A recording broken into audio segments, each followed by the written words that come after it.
¿Es el sello de Dios el sábado del cuarto mandamiento de la ley? Veamos.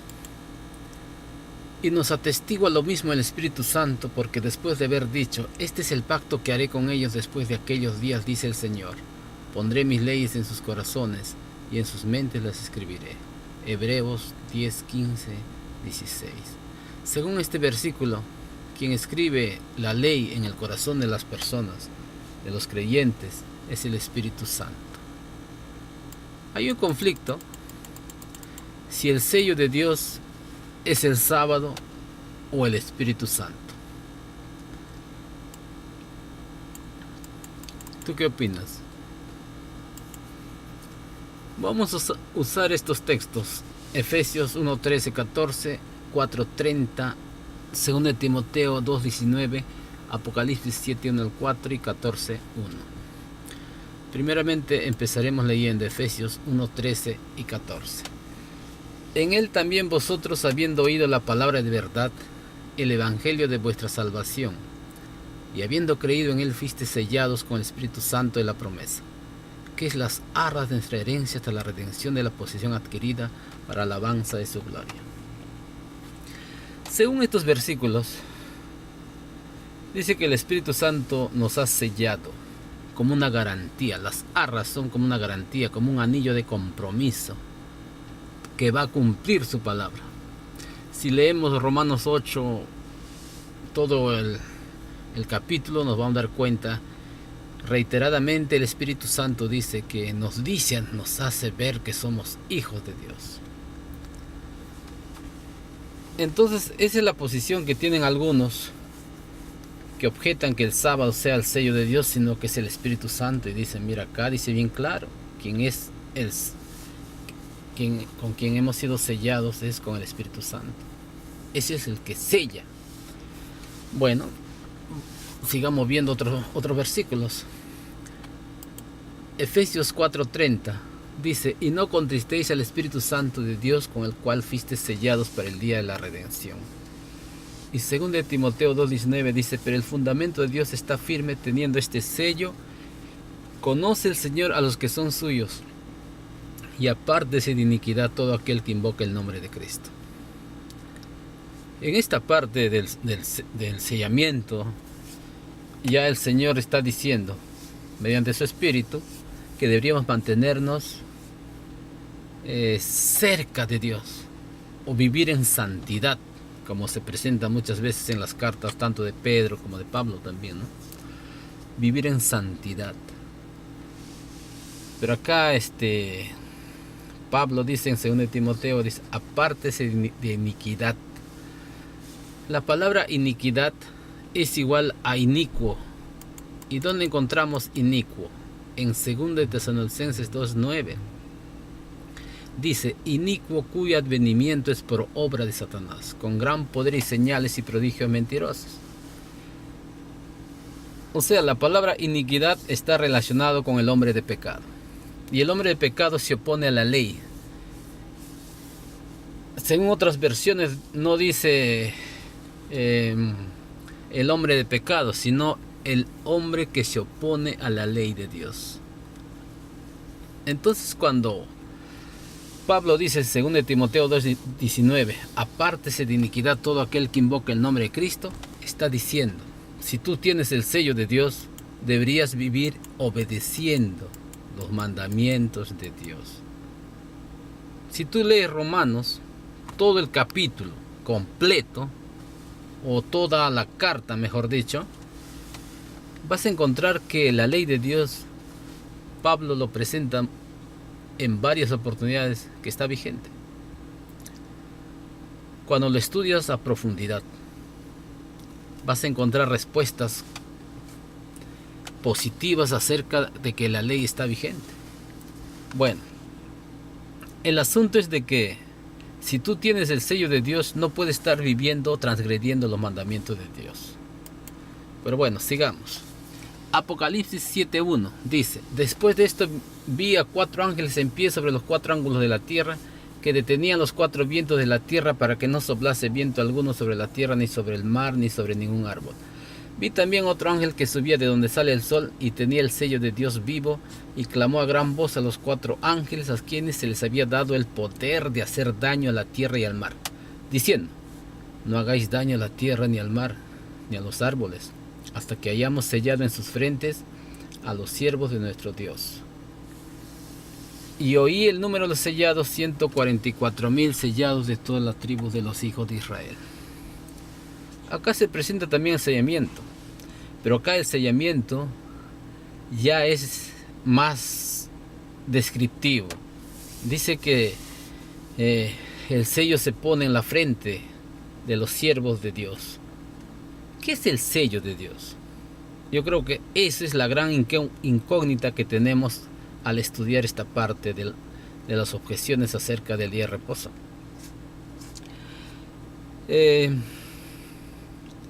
Cuando Moisés dijo: Señor, muéstrame tu gloria, ¿no?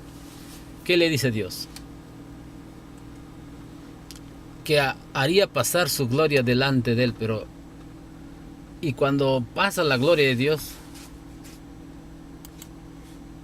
el Señor dice, empieza a hablar, empieza a expresar Jehová, Jehová. Y ahí empieza a hablar acerca de todas las características que tiene Dios. Éxodo 34, 6.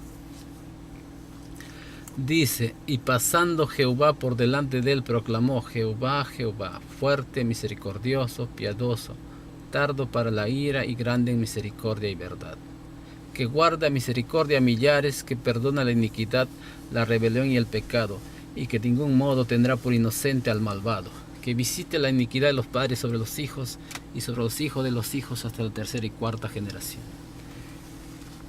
¿Qué es la gloria de Dios? Es su carácter. Dios es misericordioso, piadoso, tardo para la ira y grande en misericordia y verdad. Hasta ahí vemos que la gloria de Dios es su carácter. Ahora, o su nombre, si queremos entender de acuerdo a lo que estamos estudiando acá, mira. Porque cuando los ángeles sellan en la frente, le sellan el nombre de Dios, ¿no? Acá dice: hasta que hayamos sellado en sus frentes a los siervos de nuestro Dios. Si vamos a leer el 14:1, dice: después miré aquí el cordero que estaba en pie sobre el monte Sión, y con él 144,000 que tenían el nombre de él y el de su padre escrito en la frente. ¿Qué es el nombre? El nombre es su carácter, según lo que hemos leído en Éxodo 34, 6, 7. Entonces, ¿qué le graba? Tanto en el inicio de la experiencia cristiana, en Efesios 1, 13, 14, le está grabando su nombre, o sea, su carácter. ¿Y cuál es el carácter de Dios? Su ley. En su ley está expresado su carácter.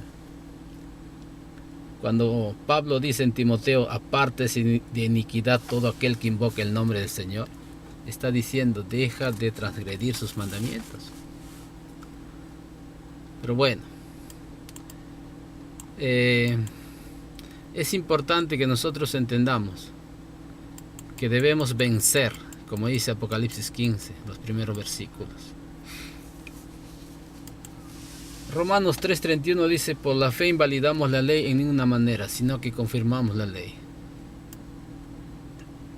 Podemos usar muchos textos. Isaías 66, 22 al 24 habla que en la tierra nueva se va a guardar los mandamientos de Dios. Bueno, lo que queremos presentar correctamente es que el sábado, ¿por qué sería el sello de Dios? Vamos a ver alguna historia. Como hemos visto, el sábado ha sido una señal del verdadero pueblo de Dios a lo largo de la historia, que comenzó con Adán y Eva y siguió durante la época de Israel. También lo vemos perpetuado en la iglesia del Nuevo Testamento con la costumbre de Jesús y los apóstoles. O sea, siempre ha sido una señal distintiva del pueblo de Dios, y lo será también del pueblo de Dios, el pueblo remanente de los últimos días. Eso está en Apocalipsis 14:12. Dice, los que guardan los mandamientos de Dios y la fe de Jesús. Bueno, hasta ahí estamos dando argumentos, pero no estamos dando las descripciones de por qué podría ser el sábado el sello de Dios. Bueno, vamos a ver las características que tiene el sábado. Éxodo 28:11 dice, acuérdate del día de reposo para santificarlo. 6 días trabajarás y harás toda tu obra, mas el séptimo es reposo para Jehová tu Dios. No hagas en él obra alguna, tú, ni tu hijo, ni tu hija, ni tu siervo, ni tu criada, ni tu bestia, ni tu extranjero que está dentro de tus puertas. ¿Por qué? Porque en 6 días hizo Jehová los cielos y la tierra, el mar y todas las cosas que en ellos hay, y reposó en el séptimo día. Por tanto Jehová bendijo el día de reposo y lo santificó. Si te puedes dar cuenta, en este mandamiento están las características de un sello. En Hebreos 4 dice, por tanto queda un reposo para el pueblo de Dios. 4:9. Y el versículo 10 dice, porque el que ha entrado en su reposo también ha reposado de sus obras como Dios de las suyas. El sábado se encuentra en el corazón de los 10 mandamientos. Fue dado por el Creador como una señal o un sello de su autoridad. Lo identifica por su nombre, Jehová tu Dios. Segundo, identifica el reino sobre el que tiene jurisdicción, los cielos y la tierra, el mar y todas las cosas que en ellos hay. También identifica el fundamento de su autoridad. ¿Por qué? Porque es el Creador. Dice, porque en 6 días hizo Jehová los cielos y la tierra y reposó en el séptimo día. Yo creo que para todo fiel adorador, para todo fiel cristiano, todos los argumentos que hemos dado, inclusive en especial acerca del cuarto mandamiento que da las características del sello de Dios, sería suficiente para creerle a Dios, no a quien habla, sino creerle a Dios. Pero por amor a los que aún dudan, seguiremos leyendo. El Nuevo Testamento indica que Jesús es a través de quien Dios hizo todas las cosas. Eso está en Juan 1:1-3, Colosenses 1:16, Hebreos 1:1-2. Es Jesús quien creó nuestro mundo en 6 días y descansó en el séptimo día. Por lo tanto, es muy significativo que cuando Jesús pendía la cruz ese viernes de tarde, clamara consumado es. ¿Y por qué dijo consumado es? Según Juan 19:30. Así como descansó el sábado después de terminar su obra en la creación, así también Jesús descansó en la tumba durante el sábado después de terminar su obra sacrificial al morir en nuestro lugar por nuestra redención. Por lo tanto, el sábado recibió una bendición doble, primero en la creación, luego en la cruz. O sea, el sábado nos recuerda que Dios nos creó y que también Dios nos redimió o nos compró de nuevo. Por eso, según el libro de Hebreos, al descansar en sábado, el cristiano muestra que también ha reposado de sus obras como Dios de las suyas. Hebreos 4:10. El sábado es un símbolo perfecto del hecho de que no podemos salvarnos a nosotros mismos, que de principio a fin es la obra de Cristo que se hace posible mediante la fe. Eso es lo que dice en Hebreos 12:2. Jesús es el autor y consumador de nuestra fe. O sea, Él empieza y termina en nosotros la obra. Pero si nosotros le permitimos, pues deberíamos de permitirlo siempre, creyéndole a Él, no a las personas. Hay muchas personas que objetan que el sábado sea el sello de Dios, pero no muestran bases bíblicas. Acá estamos leyendo con bases bíblicas. Por eso es importante que nosotros entendamos que Dios mostró su señal distintivo a través del tiempo. En Éxodo 31:13 dice en la última parte, para que sepáis que yo soy Jehová que os santifico. ¿Por qué es importante el sábado? Para que reconozcamos que Dios es nuestro Dios. En el 31:17 habla también de que porque en 6 días hizo Jehová los cielos y la tierra y en el séptimo día cesó y reposó. Ezequiel 20:12, la última parte dice, para que supiesen que yo soy Jehová que los santifico. El versículo 20 dice, para que sepáis que yo soy Jehová vuestro Dios. Es importante entonces el sábado. No porque sea idea de una persona o un grupo de personas, sino que Dios lo ha establecido así. Si hubiera realmente toda la humanidad hubiera guardado el sábado a través de la historia, no hubiera ningún incrédulo. Todos serían fieles. Este mundo sería un lugar mejor de lo que es ahora. Por eso el Señor dice, acuérdate del día de reposo para santificarlo. El fin de todo el discurso oído es teme a Dios y guarda sus mandamientos, porque esto es el todo del hombre. Eclesiastés 12:13. Que Dios nos ayude y te ayude a mirar claramente lo que significa el sello de Dios, y que permanentemente deberías de vivir en fidelidad y en armonía con la ley de Dios. Amén.